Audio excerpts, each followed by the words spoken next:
Now, everyone feels the pain of abandonment at some point in their lives, from the loss of a parent at a young age, the fear of an intense romantic relationship ending abruptly, or simply being dropped by friends or family. So today I'm going to talk about what abandonment is, the impact it can have on your life, and question whether Prince Harry could be the victim of abandonment.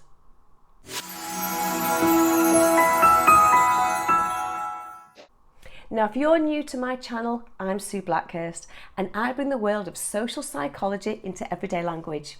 So if you love learning about yourself and the people around you, then subscribe to my channel now and ring that notification bell so you don't miss my weekly videos, because who knows, next week's video might be all about you.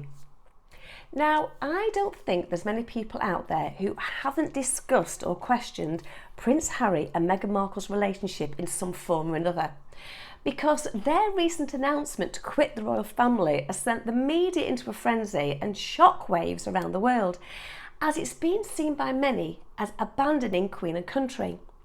Because their decision has certainly got many people questioning Harry's state of mind and whether his recent behaviours and actions are a result of his childhood trauma of losing his mother, Princess Diana. Now, I'm not here to diagnose or put labels on Prince Harry and Meghan Markle because I don't know them personally, so I can't make a judgment. However, it is believed that the way we behave is often a direct result of events that take place in our childhood, and there are many observable signs which support theories on why somebody behaves the way that they do as an adult. So in this video, I want to look at the signs of abandonment behaviours alongside Harry's life's event to allow you to make up your own mind as to whether Prince Harry's behaviours and actions stem from his own childhood traumas. Now, losing a deep connection with somebody you love is called abandonment, and the effect it has on one's life is cumulative. In other words, the longer it's left untreated, the greater impact it has over time. So abandonment isn't really a scar, it's more of a deep wound, because every future loss and the related negative emotion that somebody would collect throughout life stems right back and adds to the original childhood trauma, preventing the wound from ever healing. Now, these losses can come in many forms based around death, divorce, serious illness and emotional abandonment. So imagine a young boy who's not only experienced the very public divorce of his parents when he was just 11, but also the subsequent death of his mother when he was just 12.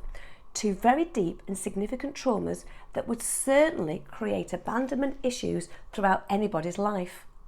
So looking back at Diana's death, it has been reported that she phoned William and Harry on the night that she died, but they were having too much fun and playing with their cousins that they were too busy to talk to her. Now, as a mum, I can imagine the hi mum, yes mum, no mum, gotta go mum type of conversation. And I think we've all done it. We've received a phone call and said that we're too busy to talk and we'll catch up later. But imagine the increased pain of looking back at the last time you spoke to somebody you loved and relied on so dearly and you didn't have time for them. I was once told that the saddest words in life are "if only," words that I'm sure will resonate with both boys for the rest of their lives. Now, although abandonment isn't actually an official phobia, the fear of abandonment is arguably one of the most damaging fears of all, as one of the common findings is the resulting fear to trust others, which leads to anxiety, depression and codependency, which ironically are all the behaviours that lead to the abandonment they so dread becoming a reality. So today I want to run through some of the general and common signs of abandonment which do seem to question whether the alleged lack of support given to Harry after his mother's death has played a significant part in influencing the man we see today. Now, before you shout out that William was also made to walk behind his mother's coffin, he was 15, and I'm sure that parents of young boys will confirm that the leap from 12 to 15 can, in many cases, also be boy to man. And add to the fact that William was raised with the responsibility of becoming heir to the throne, and therefore he was almost fulfilling a public duty. Harry, on the other hand, was just a small boy, and to him, he'd lost his mummy. Now, the real impact and danger of abandonment issues is actually the deep-seated fear of losing your partner and finding yourself alone once again.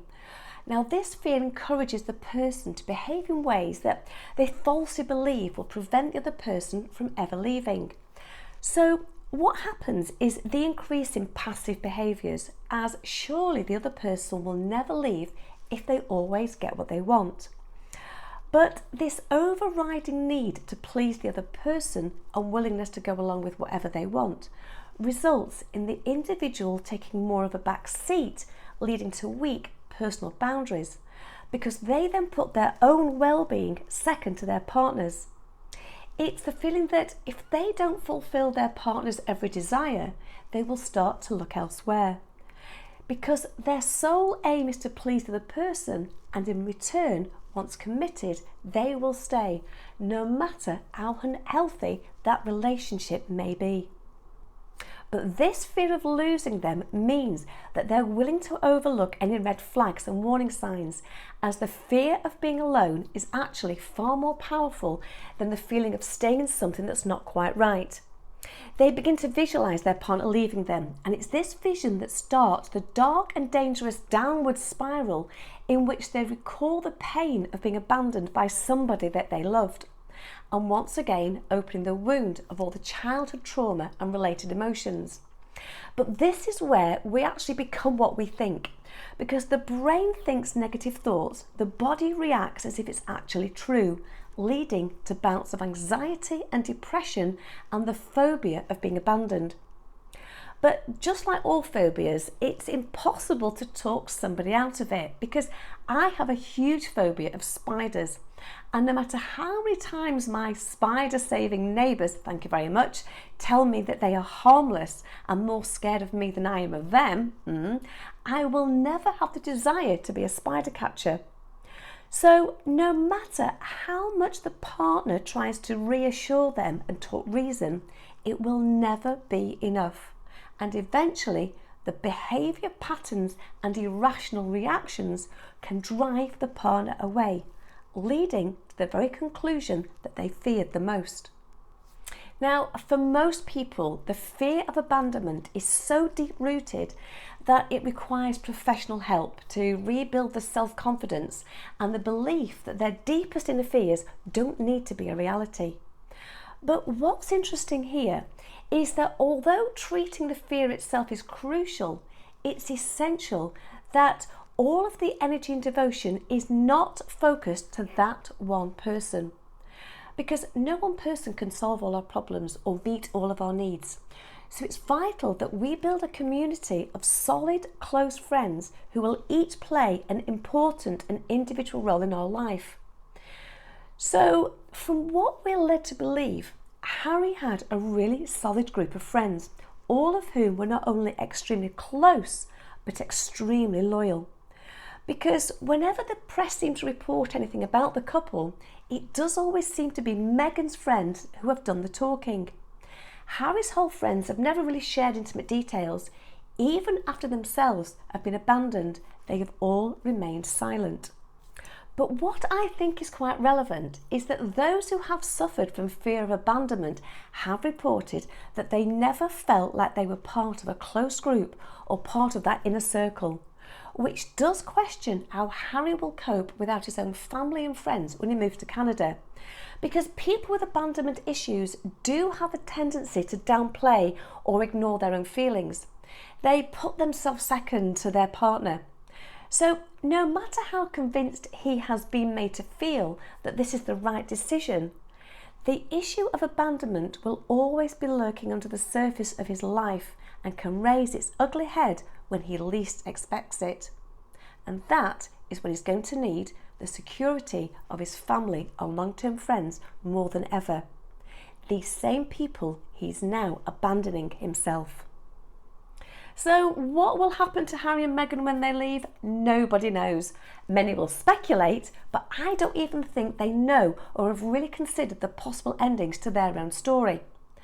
But what I do feel is that Meghan struggled to have a sense of belonging in a different country with a new family and a culture very different from where she grew up. So, I want to question why they both believe that Harry will find it easy to move to a different country with no family, none of his old friends, and a culture that could not be further away from the family he was born into. Meghan doesn't seem to have an issue with abandonment and has proven that she is capable and willing to walk away from anyone at any time without a second thought.